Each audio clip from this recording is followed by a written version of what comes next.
nous sommes toujours en train de nous préparer au retour de Jésus en apprenant à vivre la vie chrétienne dans tous les domaines pour être prêt au retour de Jésus. Un des éléments qui risque de disqualifier beaucoup de gens, ce sont les relations humaines, les relations conjugales en particulier, relations qui sont aujourd'hui terriblement attaquées par Satan pour amener beaucoup de chrétiens à renier la foi, à renier leur engagement avec le Seigneur, car la Bible dit que celui qui n'a pas soin de sa famille est pire qu'un infidèle. Il a renié la foi, il a renié les fondamentaux. La famille est très importante, c'est Dieu qui l'a initié pour commencer, et la rencontre de l'Église avec Jésus est vue, est décrite par le Seigneur comme étant une rencontre de mariage. Alléluia. C'est la raison pour laquelle il nous est important de comprendre le plan de Dieu, le sens du mariage, les défis auxquels nous sommes confrontés. Jésus pouvait dire ceci: à celui qui vaincra, la couronne de vie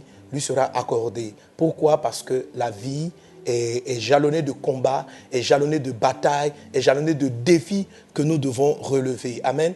Ne voyez donc pas ces défis-là comme étant une fatalité, comme étant un problème, mais voyez-les comme étant une opportunité pour vous de grandir dans le Seigneur, d'aller de l'avant. Alléluia. La majorité des choses que je tire, que j'enseigne sur le mariage, me viennent d'expériences douloureuses. Moi-même, pour me fiancer, pour me marier, mes guérisons intérieures, l'enfantillage que j'avais, après la dureté que j'ai adoptée. En fait, toutes ces phases-là dont j'ai parlé tantôt m'ont été inspirés par le Seigneur à partir de moi-même mon vécu. C'est pourquoi, ma soeur, mon frère, si ton mariage tarde à se mettre en place, si tu es confronté à certaines difficultés, sache que le Saint-Esprit est sur le point de te consoler, de te guérir, mais pas seulement pour que tu sois marié, pas seulement pour que ton foyer soit dans la paix, mais pour faire de ton foyer, pour faire de ton histoire un modèle, un exemple pour guérir beaucoup d'autres personnes. Car dans ces temps de la fin, beaucoup de gens sont confrontés aux défis auxquels tu es confronté. Amen. C'est pourquoi trouve dans le Seigneur les moyens de triompher. Alléluia. Et tire dans ces enseignements que nous partageons les moyens d'avoir la victoire concernant ta situation proprement dite. Amen. Comme je vous l'ai dit la dernière fois, aujourd'hui je vais aborder dans le même sens que je suis en train de traiter au culte, c'est-à-dire neutraliser les malédictions.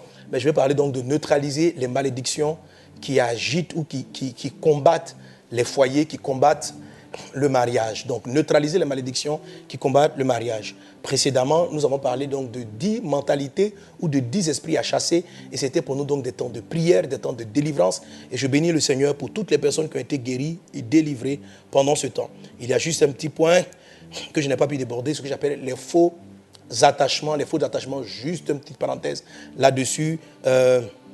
La Bible dit: l'homme quittera son père et sa mère, s'attachera à sa femme et les deux vont devenir une seule chair. L'homme quittera son père et sa mère, s'attachera à sa femme et les deux vont devenir une seule chair. Alléluia. C'est-à-dire que l'homme et la femme doivent pouvoir s'attacher. L'homme et la femme doivent pouvoir s'attacher.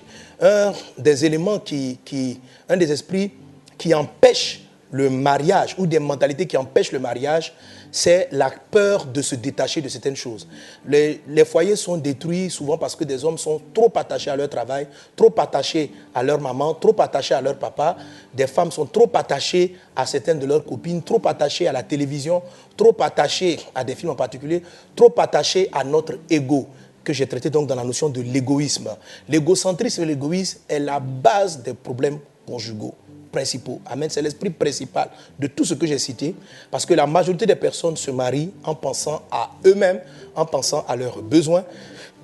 Amen. Et tout ce que je t'ai demandé pendant ce temps, c'est de te dire dans ton cœur, au lieu de remarquer ce que l'autre me fait ou ce que l'autre ne me fait pas, je dois plutôt me concentrer sur ce que moi je fais et ce que moi je dois faire. Alléluia. Si tu te focalises là-dessus, sur ce que tu dois faire pour l'autre, si tu t'enlèves du centre du monde, tu penses aux autres. Le véritable amour que Jésus-Christ a manifesté, c'est qu'il est venu donner sa vie pour l'humanité. Il a donné sa vie pour nous. Il nous a mis avant lui.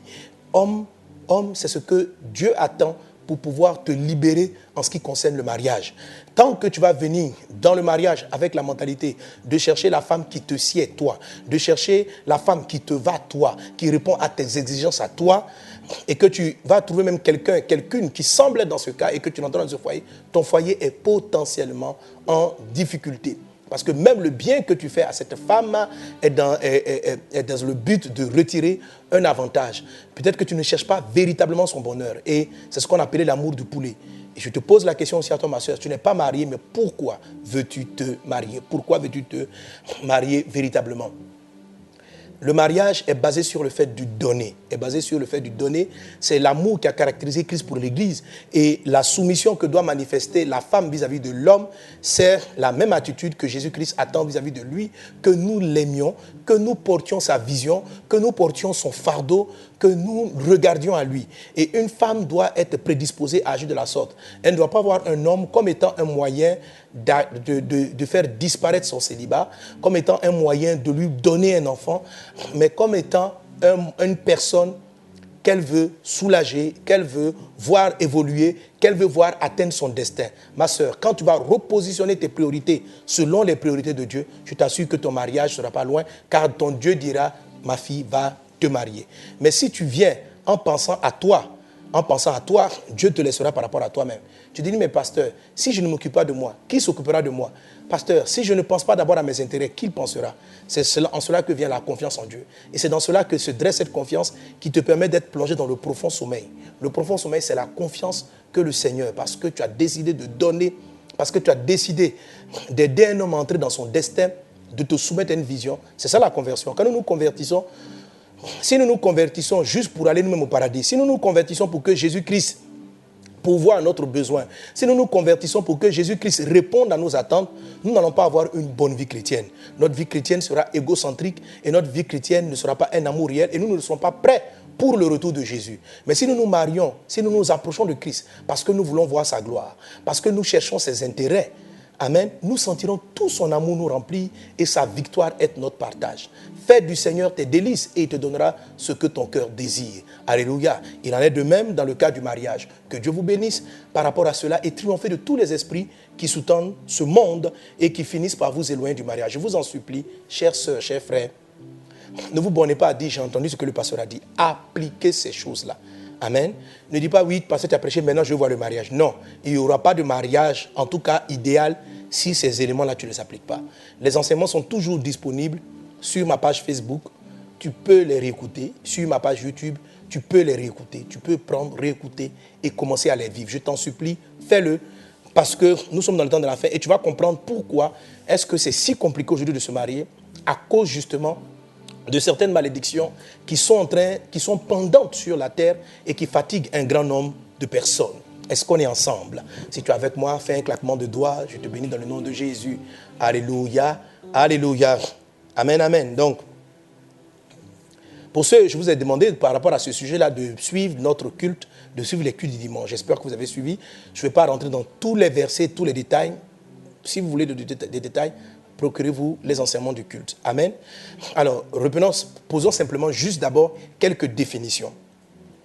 Et vous allez voir qu'il y a beaucoup de textes dans la parole de Dieu qui prédisent de manière, présentant une malédiction, qui annonce que dans les temps de la fin, les femmes vont difficilement trouver des maris. Voilà. Et c'est une malédiction, c'est une conséquence de certaines choses.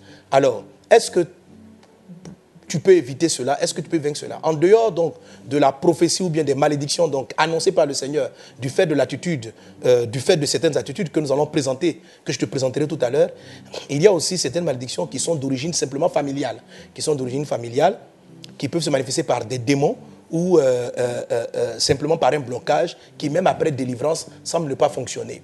Amen. Alors, rapidement, qu'est-ce que c'est que la malédiction? Comme je dis, je t'en supplie, réécoute les 3 derniers dimanches que j'ai enseigné à l'église et tu comprendras mieux. Alors, le mot malédiction, ça veut dire l'addiction du mal. Malédiction, l'addiction du mal. On peut englober plusieurs incantations, plusieurs paroles dans le cadre des malédictions. Mais je ne vais pas parler de tous ces cas de figure. Donc, quand Satan ment et qu'il raconte un mensonge, on a parlé aussi des mensonges du diable. Quand il ment, c'est quelque part aussi une forme de malédiction, dans le sens que c'est une diction, c'est une parole du malin. Lorsque quelqu'un dit du mal de son père, de sa mère ou d'un frère, lorsque quelqu'un est en train de calomnier, lorsque quelqu'un est en train de critiquer, c'est aussi appelé une malédiction, car c'est une diction du mal. Est-ce qu'on est ensemble? Ok. Donc tout ça, ce sont des ensembles de malédictions. Lorsqu'on injurie une personne, lorsqu'on injurie, on peut être perçu comme une malédiction parce que c'est une parole de mal. Mais tous ces types de malédictions que je vais citer sont différents de celles que je vais aborder. Amen. Celles que je vais aborder, ce sont des paroles qui annoncent, ce ne sont pas des paroles de mal, mais qui annoncent un malheur.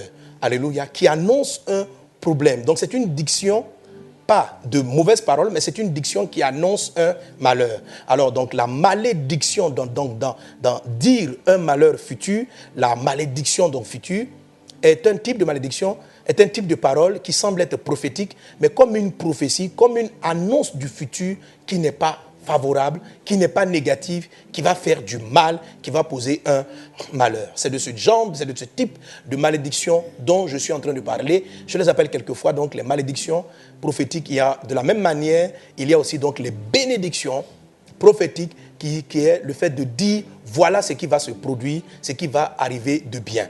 Alléluia. D'abord, pour parler de malédiction, il faut commencer par la bénédiction. Dieu n'a jamais commencé, le plan de Dieu n'est de maudire personne. Apocalypse chapitre 22, verset 3 dit que quand nous serons au ciel, dans la version du Semeur, il est dit toutes les malédictions vont cesser, tandis que les bénédictions seront encore en place. Donc la malédiction n'est pas le plan de Dieu pour toi. La malédiction prophétique n'est pas la volonté de Dieu pour toi, il faut que tu le saches. Et s'il y a une malédiction qui travaille contre ta vie, Dieu veut certainement et sûrement qu'elle soit neutralisée. Alléluia. Dieu ne prend pas du plaisir à ce qu'elle soit active dans ta vie. Il veut que tu la neutralises, il veut que tu la contrôles, il veut que tu aies la victoire sur ce malheur, parce que la Bible dit que si quelqu'un a péché et qu'un malheur est annoncé, mais que cette personne-là vient à se repentir, elle sera sauvée. Dieu risque d'annuler les choses. Donc le but de Dieu, c'est de ne pas que cela ne t'arrive pas. Amen. Alors, c'est pourquoi ne regarde pas la malédiction, comme souvent on le comprend quelquefois en Afrique ou dans le monde, comme étant une forme d'incantation, une forme d'envoûtement de laquelle tu ne peux pas sortir, une fatalité qui va t'arriver absolument, qui va t'arriver à tout prix. Ce n'est pas vrai. On peut vaincre, on peut contourner, on peut neutraliser une malédiction. Mais il faut en être conscient. Il faut savoir qu'elles existent et en tenir compte dans sa vie. Alléluia. Et un des textes que j'ai donné, plusieurs textes que j'ai donnés pour illustrer cela, entre autres, Jésus qui a prononcé sur la ville de Bethsaïda une malédiction, va après voulant prier pour un malade dans cette ville, parce que cette ville avait été comme immunisée en ce qui concerne la guérison des malades. Jésus voulant prier pour un malade de ce village de Bethsaïda, va l'emmener à l'extérieur du village et étant dans les environs, il va prier par 2 fois parce que l'environnement était devenu difficile pour qu'un miracle prenne place. Donc on se rend compte que dans ce passage, Jésus-Christ a tenu compte de la malédiction. Il a contourné la malédiction pour que le malade soit guéri. Donc Dieu veut guérir un malade, mais quelquefois pour guérir un malade, quelquefois pour te donner ton mari, pour te donner ta femme, pour que ton foyer soit béni, il faut être conscient qu'il y a des paroles dont tu es conscient, qui n'ont pas conscient, qui peuvent combattre ton foyer, qui peuvent combattre ton mariage, qui peuvent combattre ton bonheur conjugal.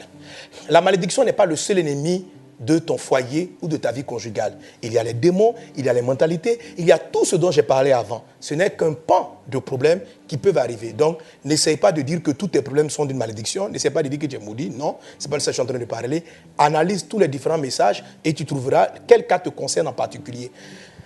Et je ne parle pas simplement pour faire un état des lieux, mais pour que tu sois guéri, pour que tu sois délivré. Alors écoute attentivement ces passages, cet enseignement, et tu seras vraiment béni, et tu vas prendre la victoire, tu vas décerner s'il y a une malédiction qui travaille contre toi.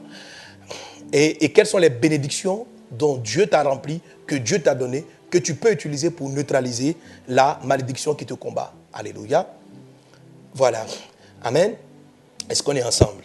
Amen. Donc, ce qu'on peut retenir déjà donc, de ces malédictions et bénédictions encore précises dont je parle, c'est que, elles viennent soit de Dieu lui-même ou d'une autorité légale sur ta vie. Alléluia. Alors, quand on va traiter le problème, quand je vais aborder sur l'autorité légale sur ta vie, certaines personnes vont voir qu'elles se battent contre une malédiction après avoir déshonoré ou fait quelque chose qui a déshonoré leur propre père. Je vous avais dit en début de cette série sur le mariage que votre papa est celui qui vous marie. Alléluia. Donc, Il faut faire très attention et vous allez scruter votre vie pour vérifier qu'il n'y a pas certaines choses et on va confesser, demander pardon et puis régler les problèmes. On va la neutraliser si cela existe. Et on va déceler, tu vas apprendre à déceler quelles sont les bénédictions aussi qui travaillent dans ta vie.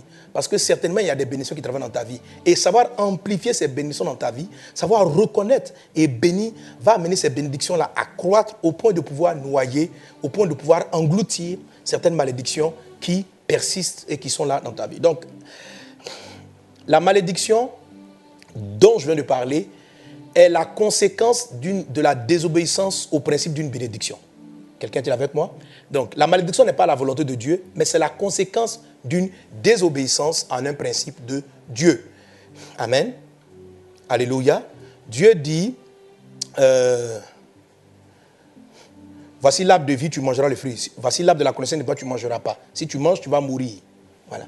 Est-ce que Dieu veut que Adam et Ève mangent le fruit? Non. Mais lorsqu'Adam et Ève mangent le fruit, ont mangé le fruit, ils ont entraîné de facto une certaine malédiction dans leur vie. Mais le fait d'avoir dit si tu manges, tu mourras, ce n'est pas la parole d'un démon. C'est la parole de Dieu lui-même. C'est la parole de Dieu lui-même. De ce fait, la malédiction est quelque part la parole de Dieu. Au même titre que la prophétie de bénédiction, la malédiction est la parole de Dieu. Et comme Dieu est éternel, une malédiction est tout aussi puissante. C'est ce qui les rend beaucoup plus puissantes que des envoûtements. C'est ce qui les rend beaucoup plus puissantes que des liens de démons. Parce que les malédictions sont le contraire de l'obéissance à la voix de Dieu. La dangerosité des malédictions, c'est qu'elles peuvent descendre sur toute une espèce, toute une famille ou sur tout un territoire, sur des centaines et des centaines de générations. Josué, en maudissant la ville de Jéricho, en Josué chapitre 6, a dit cette parole, que celui qui va vouloir rebâtir la ville, lorsqu'il va poser les fondements, son fils aîné va mourir. Lorsqu'il en posera les portes, son second va mourir. Effectivement, un certain Hiel de Béthel a en payé le prix, malgré qu'il soit appelé homme de Béthel, c'est-à-dire homme de la maison de Dieu. Il a en payé le prix parce qu'il n'a pas tenu compte de la malédiction. S'il avait peut-être, Dieu lui avait ouvert les yeux sur ce principe, qu'aurait-il fait par exemple? C'était la volonté de Dieu que Jéricho soit rebâti. Moi, je crois que c'était la volonté de Dieu que la ville de Jéricho soit rebâtie. Lisez le Nouveau Testament, vous allez voir le nombre de miracles que Jésus-Christ a fait à Jéricho. Mais, en voulant rebâtir Jéricho, il fallait tenir compte d'une malédiction qui était là, travaillant. Donc, ce que Hiel de Béthel aurait pu faire, par exemple, c'était d'inciter et d'encourager quelqu'un d'autre qui n'est ni marié, qui n'a pas d'enfant, à venir bâtir la ville de Jéricho. En bâtissant la ville de Jéricho par quelqu'un qui n'a pas un premier ou un deuxième né, effectivement, personne n'allait mourir parce que celui qui devait le bâtir, il devait perdre son premier né et son second né. Donc, une malédiction peut être contournée. Dieu vous donne toujours le moyen de vous en sortir. Alléluia. Que le Saint-Esprit t'accorde la sagesse afin de discerner les malédictions et de les contourner dans le nom de Jésus. Amen. Alors, quelles sont les malédictions ou bien les bénédictions relatives au mariage et les malédictions aussi relatives à la vie conjugale? La toute première bénédiction que Dieu a donnée à l'homme et à la femme est une bénédiction qui est relative au mariage. Genèse chapitre 1, verset 28. La Bible dit, Dieu les bénit en disant, soyez féconds, multipliez, remplissez la terre, assujettissez, dominez-la. Donc, quand Dieu parle à l'homme et à la femme, il bénit le couple. Il bénit le couple en prophétisant qu'un couple doit être fécond, doit porter la vie, etc. Que cette faveur-là soit ton partage dans le nom de Jésus. Les premières malédictions par rapport au couple vont se produire lorsque Adam et Ève vont manger le fruit. Dieu va dire à la femme, parce que tu as mangé de ce fruit, tu vas enfanter avec douleur. Donc, la fécondité n'a pas été annulée, mais la fécondité se fera dorénavant de manière douloureuse. C'est une malédiction. Il dit aussi, tes désirs se porteront vers ton mari, mais il dominera sur toi. Ça signifie quoi? Qu'aujourd'hui, malgré que vous soyez chrétien, le désir des femmes de se marier, de trouver un mari, est le résultat d'une malédiction. Bon, même ça, ce n'est pas trop grave. Amen. Tu veux te marier, que le nom du Seigneur soit béni. Alléluia. Mais il dit que l'homme va dominer sur la femme. C'est une malédiction. L'homme est le chef de la famille. Mais dans tous les siècles, cette malédiction-là a travaillé. Les femmes ont été maltraitées, ont été abusées par beaucoup d'hommes qui n'ont pas compris que cette parole est une malédiction. C'est-à-dire qu'on doit la neutraliser. L'homme ne doit pas dominer la femme. L'homme ne doit pas dominer la femme. C'est comme certaines malédictions qui sont arrivées qui disent que tu vas dominer d'autres hommes, ou bien d'autres hommes seront au service. Dieu n'a jamais créé l'homme à l'origine pour qu'il soit inféodé à un autre être humain. Au départ, il a dit à l'homme, tu seras fécond, multiplié, assujettissé, dominer sur la nature, dominer sur les plantes, dominer sur les animaux. Mais il n'a dit en aucun cas de dominer sur les hommes. Donc, avoir un chef n'est pas dominer sur des personnes. Avoir un chef, c'est avoir un coordonnateur, quelqu'un qui répond, mais tous les hommes sont égaux. Malheureusement, à cause de cette malédiction qui doit être neutralisée, alléluia, qu'on ne doit pas subir, les femmes aujourd'hui sont dominées, assujetties, maltraitées, et c'est dans leur recherche, soi-disant, de l'émancipation. Quelque part, elles veulent essayer de contrecarrer cette forme de malédiction. Et ce n'est pas mauvais en l'essence en lui-même. Pas mauvais en l'essence en lui-même, mais la manière de procéder peut être quelquefois désastreuse. Et on va voir cela parce qu'en procédant très mal, pour essayer de sortir de cet asservissement et de cette domination de l'homme, les femmes aujourd'hui ont enclenché dans leur vie aussi d'autres formes de malédiction. Quand les femmes veulent se comporter comme des hommes, quand la femme veut prendre le rôle de l'homme, elle entraîne dans sa vie une autre forme de malédiction. On va voir, c'est une des malédictions principales qui fait qu'aujourd'hui, beaucoup de femmes ne se marient pas. Le fait de vouloir être un homme, en pensant qu'en adoptant l'attitude de l'homme, elles vont ainsi vaincre et renverser cette parole qui a été prononcée sur les femmes. Tes désirs se porteront vers ton mari, mais il dominera sur toi. Dieu n'a pas créé l'homme pour qu'il soit dominé. C'est à cause d'une désobéissance que ces choses-là sont arrivées. Alors, tout ce qu'on appelle malédiction originelle ou globale, qu'on enseigne dans la série, la dernière fois, sont des paroles qui existent depuis, sont des malédictions qui ont été prononcées avant la loi de Moïse. La croix de Jésus, l'œuvre de Jésus à la croix, est venue pour annuler toutes les malédictions prévues par la loi de Moïse, mais pas celles qui sont antérieures. Pas celles qui sont antérieures. C'est-à-dire les malédictions originelles ont toujours un effet. Par exemple, quelque part, l'homme a tellement péché, Dieu dit, tes jours ne dépasseront pas 120 ans. Même si vous êtes chrétien, vous allez mourir avant 120 ans.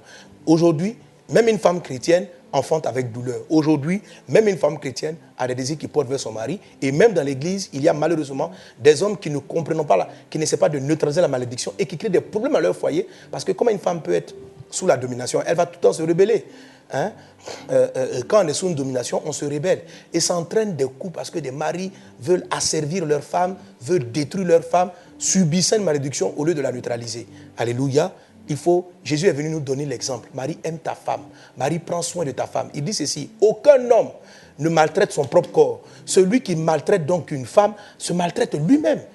Alléluia. Donc la malédiction n'est jamais la volonté de Dieu. Elle est une conséquence d'une désobéissance. Mais Jésus-Christ vient nous dire, voici l'attitude que vous devez avoir. Est-ce que Jésus-Christ domine sur l'Église? Non. Jésus nous influence positivement. Jésus est notre chef. Jésus nous conseille. Jésus nous modélise. Mais si tu ne fais pas ce que Christ a dit, il ne va pas te frapper, te couper la tête, te chasser, te divorcer. Non. Il attend que tu puisses l'aimer. Que cela soit notre partage dans le nom de Jésus. La prochaine fois, j'expliquerai bien, je reviendrai sur certains éléments. Alors, durant cette série que j'introduis aujourd'hui, on va voir qu'il y a différents types de malédictions qui sont intervenues donc, pour rendre compliquée la première bénédiction de l'homme et de la femme, soit féconde, multipliée, soit féconde, multipliée, assujettissée, voilà, dominée. Donc, et c'est une bénédiction. Quand Adam a reconnu Ève, il dit c'est pourquoi l'homme quittera son père et sa mère, s'attachera à sa femme et les deux vont devenir une seule chair. Alléluia. Ça, c'est une parole positive. Mais cette parole-là va commencer à être contrecarrée par des malédictions du fait de l'attitude, de la dépravation, du péché d'impudicité, de la désobéissance à des principes de Dieu, va entraîner souvent dans l'humanité quelques malédictions. Ça, c'est d'abord un premier lot de malédictions, d'origine de certaines malédictions. Il y a d'autres origines de malédictions qui sont des malédictions personnalisées, des malédictions, par exemple, on a le cas de Michal. Ici, il ne s'agit pas de mariage, mais elle a déshonoré le roi. Elle a méprisé son mari. Et la Bible dit, la conséquence, c'est qu'elle n'a plus eu d'enfant. Donc, ce n'était pas une malédiction globale, ce n'était pas une malédiction généralisée, mais elle était localisée à Michal pour une attitude négative qu'elle a eue. Certaines personnes, vous pouvez trouver ça banal, mais Michal était là, son mari a dansé, elle est venue dire comment tu peux t'avilir comme ça aux yeux des hommes. Et cette parole, non seulement n'a pas plu à David, mais n'a pas plu à Dieu. Et Michal a entraîné dans sa vie une malédiction qui n'a pas mis en cause son mariage, mais elle n'a plus été la première femme. Elle n'a pas été celle à qui Dieu a donné la royauté, parce que c'est à Bathsheba qui s'est repenti, amen, qui a eu le fils donc Salomon, etc., à cause de l'attitude de David. Mais Michal n'a pas su neutraliser cette parole-là, et toute sa vie, elle a vécu, donc elle n'a pas pu avoir d'enfant. On aurait pu neutraliser cette malédiction simplement en se repentant sincèrement devant Dieu et demandant pardon à son mari. Michal serait sorti de cette malédiction. Donc on va, là je parle un peu pêle-mêle pour vous donner un avant-goût de tout ce qu'on peut aborder à l'intérieur de ce sujet puissant. Alléluia. Alors, donc il y a l'attachement, l'homme et à la femme peuvent être, on va avoir des textes assujettis à une malédiction. Le fait d'avoir des enfants peuvent être assujettis donc à une malédiction. Le fait de ne pas être en accord. Si quelqu'un a une malédiction, tu t'entendras avec personne. Tu seras tout en palabre. C'est une parole qui va continuer à agir. Il faut pouvoir la neutraliser. Il faut pouvoir la discerner. Alléluia. Dans l'enseignement de dimanche dernier, je vous ai dit ceci. Une malédiction peut être territoriale. Une malédiction peut être de lignée. Une malédiction territoriale, c'est-à-dire c'est un problème qui est rattaché à une zone donnée. Il faut déjà essayer de localiser. Si vous avez un problème qui est récurrent dans votre vie, c'est-à-dire que toi, tu ne te maries pas, toi, tu n'es pas marié depuis longtemps et ton âge est en train de passer. On a fini de chasser tous les démons. On a su que tu n'es pas lié à un envoûtement quelconque, ok? On a brisé tous les esprits. Mais la situation persiste. Si ça persiste, regarde un peu autour de toi. Est-ce que c'est quelque chose qui est propre aux gens qui viennent de ton village, de ton pays d'origine, de ta zone d'origine? Si c'est quelque chose qui vient aux femmes de ta zone d'origine, c'est qu'il est fort probable que tu sois confronté à une malédiction territoriale. Même si ce n'est pas là-bas que tu vis, mais que les femmes de ton village, elles ne se marient jamais, elles sont deuxième femmes de temps, elles sont femmes de ceci, elles sont femmes de cela. Ou si tu remarques que les hommes de ton village ou les hommes de ta famille, ils divorcent toujours, ils abandonnent leurs femmes, ou bien ils sont hyper polygames. Si tu constates cela, c'est qu'il y a une malédiction qui travaille contre ton village, contre ton lieu d'origine, et tu dois traiter cela apparemment.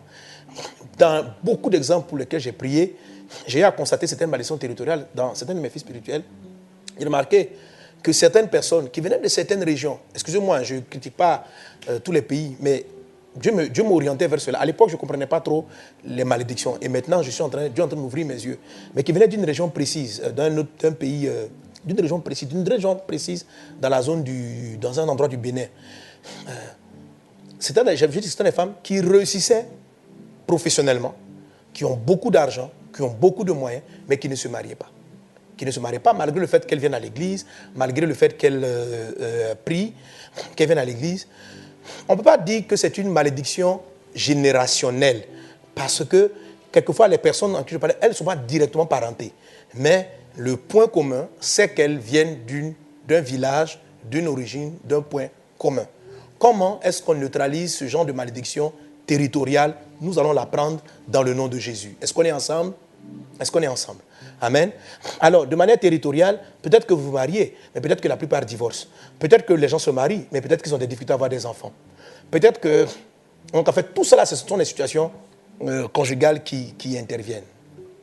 Dans la toute première bénédiction que Dieu a donnée à Adam et à Ève, ou même que Dieu prononce en Deutéronome chapitre 28, il dit, tu seras béni dans la ville, tu seras béni dans les champs. Adam et Ève sont bénis en Éden, sont bénis dans un lieu donné. Donc, le territoire est très important. Quand, pour guérir le malade, l'aveugle de Marc chapitre 8, Jésus a traité avec un problème qui était territorial. Il a traité avec un problème qui était territorial.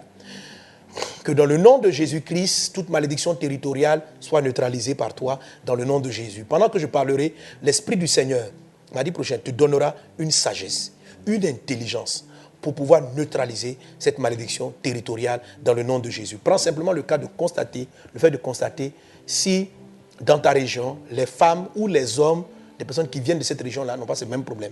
Si vous constatez par exemple qu'il y a un problème d'infertilité chez les hommes qui viennent de cette région, vous pouvez déjà conclure que votre village, votre région a une malédiction qui travaille contre elle. Mais sachez-le, elle est neutralisable. Si c'est une malédiction, ce que j'appelle malédiction, c'est-à-dire prononcée par Dieu parce que le village a commis un péché, prononcée par une autorité légale, par un chef du village, ou peut-être parce que dans le village, on a tué le chef il y a 2 siècles avant, en votre absence. Les gens sont venus, ils ont frappé sa femme, ou ils ont fait quelque chose. Et dans sa frustration, dans sa colère, étant donné que c'est une personne d'autorité, elle a déclaré une parole qui fait donc office de parole de Dieu, parce que toute autorité est établie par Dieu. Alors, cette parole-là va frapper la zone. Vous savez, par exemple, Josué avait établi une alliance avec les Gabaonites. Saül, des siècles plus tard, dans son zèle, va faire tuer des Gabaonites. Et cela va entraîner une malédiction du temps de David. Et David va constater qu'il y a 3 années de famine. Et lorsqu'il constate cela, il va chercher la face de Dieu et Dieu va lui expliquer l'origine. Donc, le célibat peut avoir différentes causes. Tout n'est pas seulement territorial.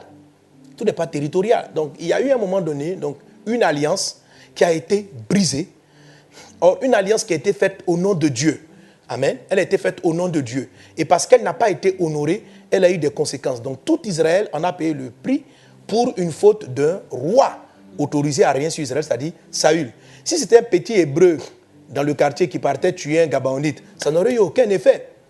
Mais quand c'est le roi Saül qui le fait en tant qu'autorité établie de Dieu sur la région, il amène de facto toute la région à subir les conséquences du déshonneur en ce qui concerne cette loi. Est-ce que quelqu'un me suit?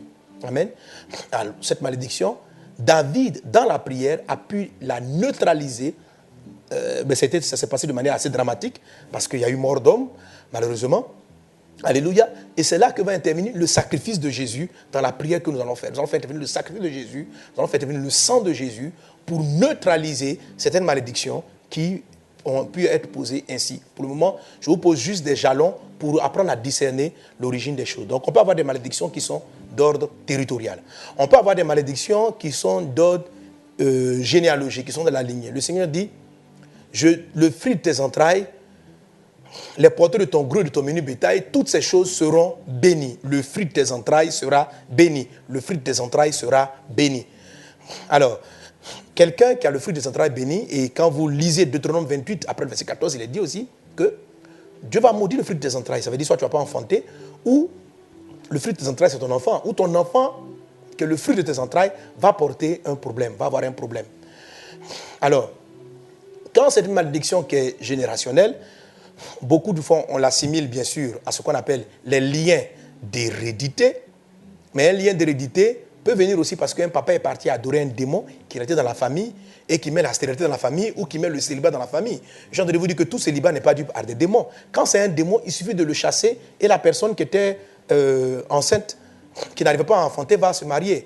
Si c'est un démon, parce qu'un papa est parti adorer un fétiche qui est venu rendre, qui s'est présenté dans la famille comme étant un démon de mari de nuit, c'est devenu un démon de mari de nuit, et toutes les femmes n'arrivent pas à se marier, ça ressemble à une malédiction générationnelle. Quelque part, c'est une malédiction, mais là, c'est dû simplement à un démon. Une prière au nom de Jésus va chasser le démon et tu vas recouvrir ton mariage. C'est ce cas-là que j'ai traité les précédents mardis en priant pour chasser tous les démons de célibat et autres. Mais faites la différence. La différence avec une malédiction, c'est que ce n'est pas un démon. Il n'y a pas donc un démon qui est là. Le seul Satan ou bien le diable qui peut s'en servir, il va s'en servir en tant qu'accusateur. Il va auprès de Dieu et il dit, mais voilà, Seigneur, tu as dit, oh Dieu, tu as dit dans cette région, voilà, tel a prononcé telle parole. Donc, sur cette base-là, je réclame cette personne, je réclame cette fille. Donc, la malédiction est une parole involontaire de Dieu. Dieu ne l'a pas souhaité, mais parce que quelqu'un n'a pas obéi à sa voix, la malédiction a commencé à travailler. Dieu veut donc que nous puissions nous en sortir. Ça a toujours été son plan, que tu puisses découvrir le plan pour neutraliser cela dans le nom de Jésus. Alors, tu as bien fait la différence entre un envoûtement, entre un démon qui réclame une famille et puis une malédiction. La malédiction, donc, générationnelle, c'est que il n'y a pas de démon. Après maintes délivrance, tu es délivré. Il n'y a plus de démon qui te fatigue, seulement que le mariage n'a pas place, ou tu demeures stérile, ou l'homme est impuissant, comme on dit, il manque de force. Il y a différents problèmes. Il y a des gens qui sont impuissants, leur semence n'a pas assez de force. En fait, il y a différents exemples, différents cas de figure qui manifestent, qui sont des illustrations de la malédiction par rapport à la première bénédiction. Amen. Dieu bénit, il dit soyez féconds, etc., qui est la base du mariage. Donc, Si tu remarques que le problème est d'ordre générationnel, que toi, tes frères, tes sœurs subissaient le même problème, tu peux donc déduire que le problème est d'origine générationnelle.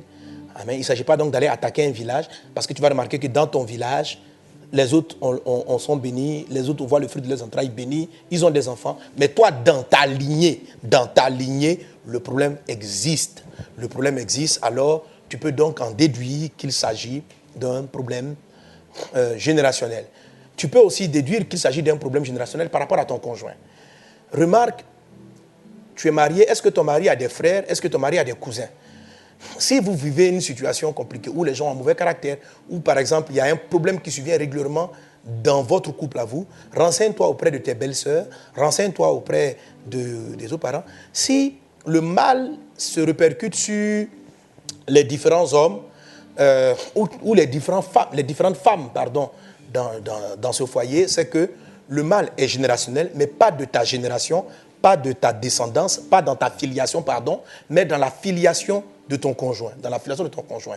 Dernièrement, j'ai eu à traiter des cas où les femmes sont avec leur mari et puis, à un moment donné, elles sont fatiguées de leur couple, elles quittent la maison. Et elles vont rebâtir d'autres foyers ailleurs. Et en observant, j'ai traité deux cas de ce genre m'ont parlé. Il y en a qui me parlaient d'une femme qui est venue prendre son mari. Et en observant, ce n'était pas le premier mari qu'elle prenait. Comme ça, elle a un enfant, à un moment donné, le foyer, elle en a marre, elle quitte, elle va comme à l'aventure. Et des femmes très belles, très séduisantes, et elle change de foyer comme ça. Et elle a brisé plusieurs foyers.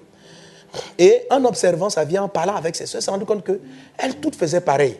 Peut-être parce que quelque part, leur maman, un jour est partie tromper son papa, est partie tromper son mari à elle.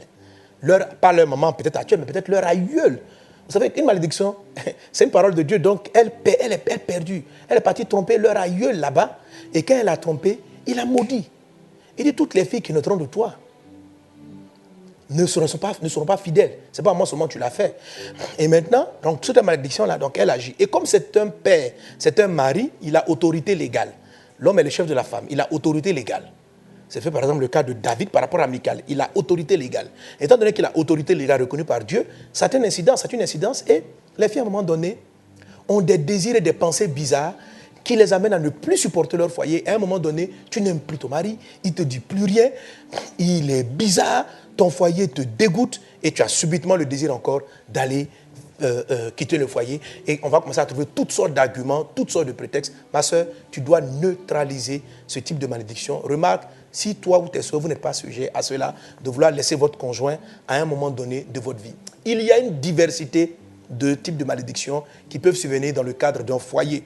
Mais dans le nom de Jésus, ton Dieu veut que tu neutralises cela. Dis, je neutralise. Je neutralise. Je neutralise. Amen. Et maintenant, il y a d'autres formes de malédiction. J'ai tellement dit là-dessus, vraiment.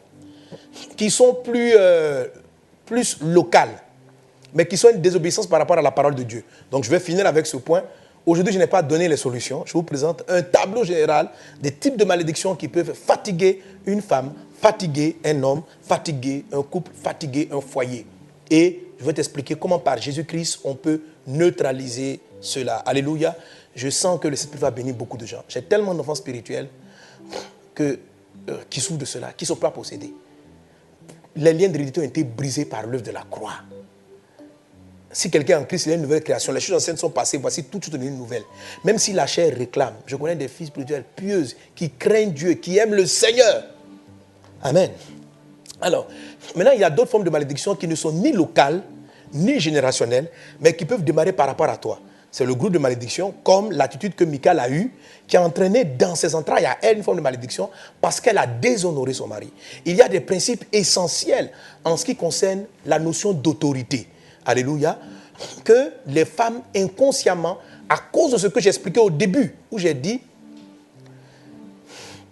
l'homme, tes désirs se porteront vers ton mari, mais il dominera sur toi. Donc, beaucoup de femmes voulant se rebeller à la domination, je n'ai pas dit, elle n'est pas légitime, elle est illégitime.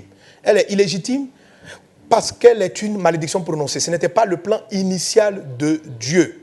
Alléluia, ce n'était pas le plan initial de Dieu. Jésus pouvait dire que le plan initial de Dieu, ce n'est pas que l'homme soit polygame. Il n'en était pas ainsi au départ.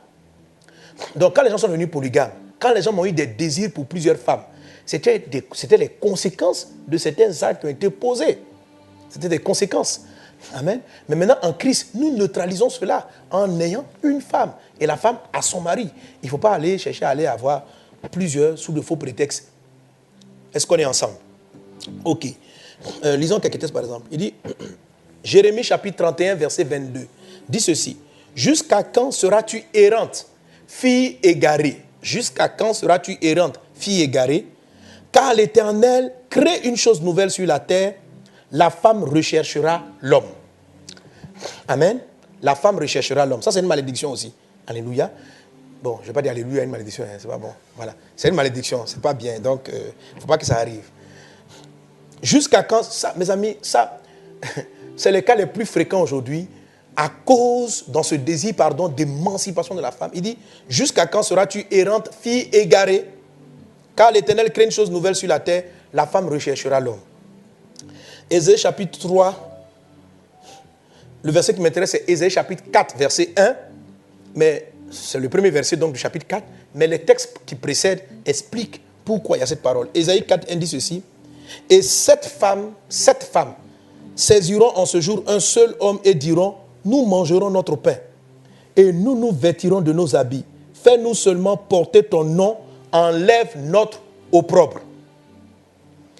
Ça veut dire ce jour-là, les femmes même vont grouper les hommes. Il dit, Dieu va venir, les hommes ne chercheront plus les femmes. Jusqu'à présent, dans le plan de Dieu, c'est à l'homme de quitter son père et sa mère et de venir s'attacher à sa femme. Donc c'est l'homme qui quitte, qui estime que le temps du mariage est arrivé et qui commence, qui se promène, qui regarde quelle est la fille qu'il va aimer, avec qui il veut se marier. Et il y a une malédiction qui est arrivée plus tard. Plus tard, ce n'était même pas prononcé dans le cas de Adam et d'Ève, ni prononcé avant Noé. C'est venu après. Quand Jérémie et Ésaïe prophétisent ce moment-là, ils parlent des choses futures. Et c'est quelque chose qui est arrivé, je pense, qui est vraiment très présent dans notre siècle. Il dit ceci, maintenant, ce n'est plus l'homme qui va quitter son père ou sa mère. Ce sont les femmes qui quitteront leur père ou leur mère. On ne viendra pas les chercher chez elles à la maison. C'est elles qui viendront et qui chercheront maintenant les hommes pour les marier. C'est la conséquence d'une malédiction. Il dit, il y a une chose nouvelle qui est sur le point d'arriver. Quand l'Éternel a créé une chose nouvelle sur la terre, la femme recherchera l'homme. Mais il explique la cause, car la Bible dit une malédiction sans cause n'a pas d'effet. Il y a toujours une origine. Si je veux neutraliser ce genre de malédictions, qui ne sont pas des malédictions locales ou des malédictions générationnelles, je n'ai juste qu'à changer le point présent qui entraîne cette malédiction, me repentir de cela. Parce que si je persiste dans cela, ça m'atteindra moi, ça atteindra mes enfants, ça atteindra mes filles, et cela doit être neutralisé. Je bénis Dieu qui a ouvert mes yeux ce matin, pendant que je priais pour ce sujet, pour dire, mon fils, regarde, voici la malédiction la plus courante qui explique les problèmes de tes filles spirituels et des femmes pour se marier et pour bâtir un foyer stable.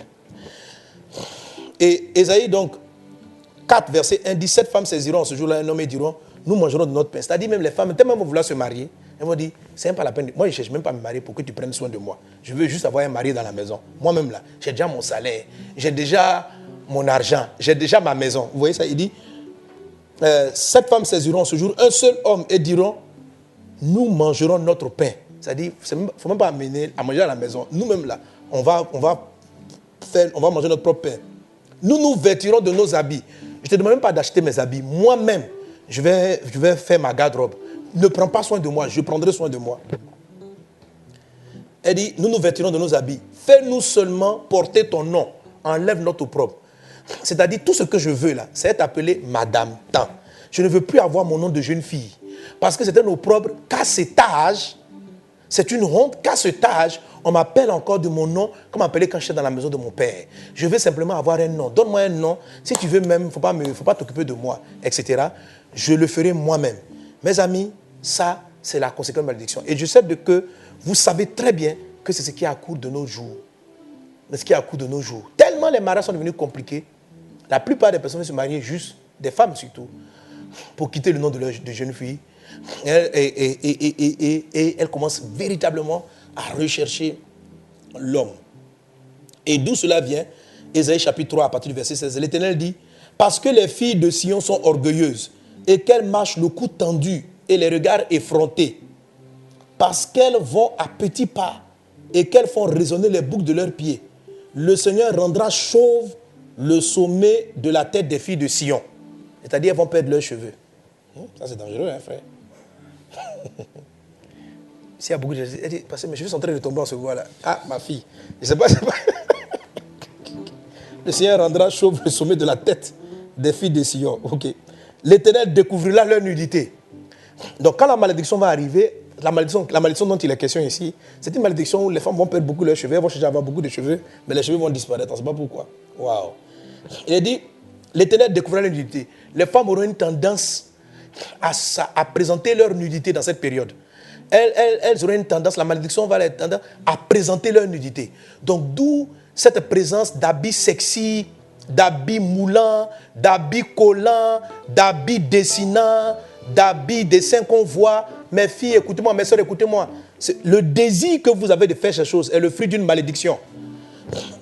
Exposez votre nudité. Il dit, en ce jour-là, le Seigneur ôtera les boucles qui servent d'ornement à leurs pieds, et les filets et leurs croissants, les pendants d'oreilles, les bracelets et leurs voiles, les diadèmes, les chaînettes à leurs pieds, les boîtes de ceintures et d'amulettes, les bagues et les anneaux de nez, les vêtements précieux et les larges tuniques, les manteaux et les gibecières, les miroirs et les chemises fines, les turbans et surtout légers. Au lieu du parfum, il y aura de l'infection. Au lieu, oui, l'infection, je vous ai parlé de ça, la mauvaise odeur.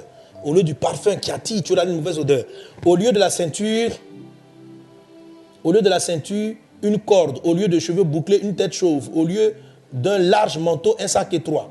Une marque flétrissante au lieu de beauté. Tes hommes tomberont sous le glaive et tes héros dans le combat. Les portes de Sion gémiront et seront dans le deuil. Dépouillée, elle s'assiera par terre. Et chapitre 4 maintenant, verset 1 dit, et 7 femmes saisiront en ce jour, il parle de cette période-là, donc, en ce jour, un seul homme en dira, nous mangerons notre pain, nous nous vêtirons de nos habits, fais-nous seulement porter ton nom, enlève notre opprobre. Donc, voilà un type de malédiction aussi qui est arrivé et qui est très fréquent de nos jours. Amen. Et qui est caractérisé par les habits sexy, par beaucoup de maquillage et d'apparat. Et c'est la même malédiction que prophétise Jérémie, en Jérémie chapitre 31, verset 22. Amen. Le tête à partir, sinon j'ai envie de vous dire pourquoi elle arrive. Mais ça va vous délivrer, ma fille. Ça va vous délivrer, les sœurs. Vous allez vous marier. Alléluia.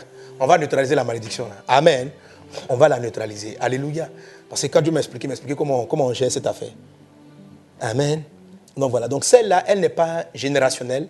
Elle n'est pas localisable. C'est une malédiction qui est déclenchée par la propre personne parce qu'elle ne respecte pas certains principes qui sont relatifs au mariage. Alléluia. Amen. Alors, donc, le mardi prochain, qu'est-ce qu'on fait le mardi prochain? On traite ça ou bien on fait bonne année seulement? J'ai demandé à mon équipe ici.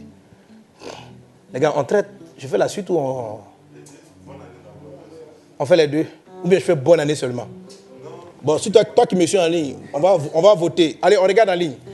Là, le mardi prochain, je fais bonne année, ça veut dire bénédiction du début d'année, où j'explique.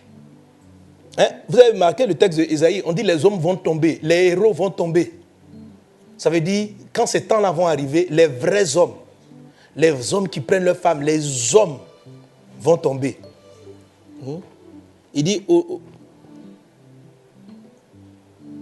et le héros, voilà, et les héros dans le combat, les héros vont tomber, C'est pourquoi 7 femmes vont courir, ça dit que les bons hommes vont devenir de plus en plus rares. On va voir 7 femmes pour un bon frère. 7 femmes pour un bon frère. Le reste des frères, ils ne sont pas sûrs, ils sont dangereux. Aïe, aïe, aïe, que Dieu nous aide. Alléluia. Amen. En tout cas, c'est comme ça l'esprit expliqué. Bon, les gars, vous dites quoi? Oui, on neutralise. Mardi prochain, on neutralise ou on neutralise après les bonnes années. Parce que j'ai à cœur de faire quand même un break, une petite pause, il m'a dit live. Si on doit faire pause, c'est qu'on termine ça. Oui. Bon, donc le mardi prochain. Bon, Ado, tu dis qu'on fait quoi? Adora dit on fait les deux. Il y a qui dit neutralisons. Les gens ne sont pas d'accord avec toi. Tout le monde dit de neutraliser. Vanessa Meledge, les deux. Explique papa, s'il te plaît, mardi prochain. D'accord. Amen, Daddy, neutralisons. Annick Andia, bonne année. On veut la suite. Qui a dit ça? Attends, reviens. C'est quel d'abord? Qui dit on traite. Dadi fait la suite. Traitons le sujet axé. On traite, on explique, on traite. Bon, donc mardi prochain, on va faire les deux. OK? Amen. On va bénir, on va prophétiser, on va déclarer des bénédictions. Alléluia, on va bénir. De toute façon, il faut beaucoup de bénédictions pour neutraliser les malédictions. Mais je vous en supplie, sœurs, je vous en prie par les compassions de Christ, ne manquez pas ce mardi live. Si vous connaissez des femmes, des hommes qui ont beaucoup de problèmes, parce que si un homme a 7 femmes devant lesquelles il va choisir, c'est une période qui va commencer avec de la confusion. Tu ne sais plus la sœur que tu veux marier. Tu comprends, non? Il y a 7 qui viennent te demander de prendre ton nom. Où est la volonté de Dieu? Donc, mon frère, tu as besoin de savoir comment choisir. Les sœurs aussi vont 7 pour grouper une seule bonne personne. Une personne mariale pour 7 sœurs. C'est ce que nous sommes en train de vivre dans notre siècle actuel. Est une malédiction. Elle est à la conséquence d'une malédiction. C'est une malédiction qui travaille, mais qui n'est pas d'origine très lointaine. Nous pouvons la neutraliser très facilement. Amen. Donc, le mardi prochain, je vais commencer directement par cela. Je ne vais pas traiter les malédictions locales et les malédictions générationnelles que je traiterai plus tard. Je vais parler de ce type de malédiction, comme je dis, un peu style Michal, quoi. On va les traiter, on va prier, on va apprendre à neutraliser et puis Dieu va nous faire du bien. Dieu va nous faire du bien. Que la grâce et la paix du Seigneur soient avec vous. Soyez bénis dans le nom de Jésus. Permettez que nous puissions prier. Amen. La Bible dit, si vous savez ces choses, vous êtes heureux pourvu que vous les mettiez en pratique. Vous êtes heureux pourvu que vous les mettiez en pratique. Donc, je t'assure que le but n'est pas de te condamner, mais le but est de donner la victoire. Le but est de donner d'être conscient des choses qui travaillent et de les dévier, d'avoir la victoire dans le nom de Jésus. Seigneur, dans ton saint nom, j'élève la voix vers toi et je prie pour mon frère, pour ma soeur ici connectée. Dans un premier temps, je vais élever la voix pour tous ceux qui sont sous influence maléfique, démoniaque. Quel que soit le domaine, dans le domaine de la santé, dans le domaine du mariage, dans le domaine du travail, que ton nom glorieux, ton nom puissant soit à l'œuvre. Maintenant, dans le nom de Jésus, je condamne tout esprit impur qui tourmente ta vie, tout démon de chômage, tout esprit de distraction spirituelle, un esprit de lourdeur spirituelle qui s'est posé sur ta vie spirituelle. Je le chasse au nom de Jésus-Christ. Je chasse l'esprit de la mort spirituelle, esprit de distraction. Chaque fois que tu pries, qui t'empêche de prier, chaque fois que tu veux jeûner, qui t'empêche de jeûner, je chasse cet esprit impur au nom de Jésus-Christ de Nazareth. Je chasse les démons de mari de nuit, de femme de nuit. Je chasse l'esprit de la sirène des eaux qui contribue au célibat, à la dépravation sexuelle. Au nom de Jésus-Christ de Nazareth, tu libères l'enfant de Dieu maintenant, au nom de Jésus. Je brise le voile, je brise les mentalités corrompues au nom de Jésus. Merci Seigneur, tu es puissant. Quel que soit l'esprit impur qui tourmente quelqu'un, quel que soit le nom, quelle que soit sa source, dans la présence de Dieu, aucun démon ne résiste. Dans la présence de Dieu, aucun esprit impur ne persiste. Je passe à une personne. J'entends le prénom Edwige, qui a une douleur vive depuis ce matin au cœur. Le Seigneur me montre que c'est un démon, une attaque qui a été lancée contre toi, sœur Edwige. Dans le nom de Jésus-Christ, cet esprit est en train de quitter ton cœur maintenant, au nom de Jésus. Esprit qui attaque Edwige, je te condamne dans le nom de Jésus-Christ de t'en aller maintenant de son cœur. Sors d'elle maintenant tout de suite par la bouche. Je te donne la bouche comme voie de sortie. Tu t'en vas à l'instant même au nom de Jésus. Edwige, tu es libérée. La présence de Dieu est manifestée. La présence de Dieu est manifestée. Seigneur, je prie afin que tu révèles à tes enfants la sagesse et la grâce pour neutraliser toute forme de malédiction qui peut combattre leur vie. Je t'en supplie par ta grâce divine. Si tu nous révèles ces choses, c'est parce que tu nous donnes la solution et c'est parce que tu ne veux pas que nous soyons victimes, Seigneur Dieu, des paroles qui ont été prononcées et qui travaillent aujourd'hui contre notre vie, contre notre destinée. Seigneur, étends vraiment ta main. Révèle-toi à ton fils, révèle-toi à ta fille, révèle-toi à nous par une sagesse et par une grâce divine. Je prie afin que les gens ne se culpabilisent pas, mais qu'ils aient ta paix. Parce que nous sommes bénis de toutes sortes de bénédictions dans les lieux célestes en Jésus. Donne-nous de savoir activer les faveurs et les grâces dont tu nous as bénis afin de neutraliser toute forme de malédiction qui agit contre notre vie et spécifiquement contre le mariage. Que ta paix soit dans les couples, que ta paix soit dans les maisons, que ta grâce soit dans les foyers en formation, que ta faveur divine soit sur ceux qui aspirent au mariage et que tu leur ouvres des portes. Seigneur, exauce-nous. Guéris toute personne malade qui suit ce moment. Guéris-le par ton bras puissant. Si quelqu'un a mal quelque part, qu'il mette la main là où il a mal. Si quelqu'un a mal dans plusieurs parties du corps, qu'il mette la main au milieu de la tête et qu'il reçoive maintenant son miracle de guérison. Au nom de Jésus, là où tu te tiens, le Seigneur te guérit. Prends ta guérison, reçois la guérison divine. C'est dans le nom de Jésus que je prie et que je condamne cette maladie en toi et je leur donne de s'éloigner de ta vie maintenant au nom puissant de Jésus. Merci Seigneur pour tes bienfaits. Merci Seigneur pour ta grâce. Merci Seigneur pour ta faveur. Nous te rendons grâce pour ces instants. Au nom puissant de Jésus. Amen. Quelqu'un donne un bon amen.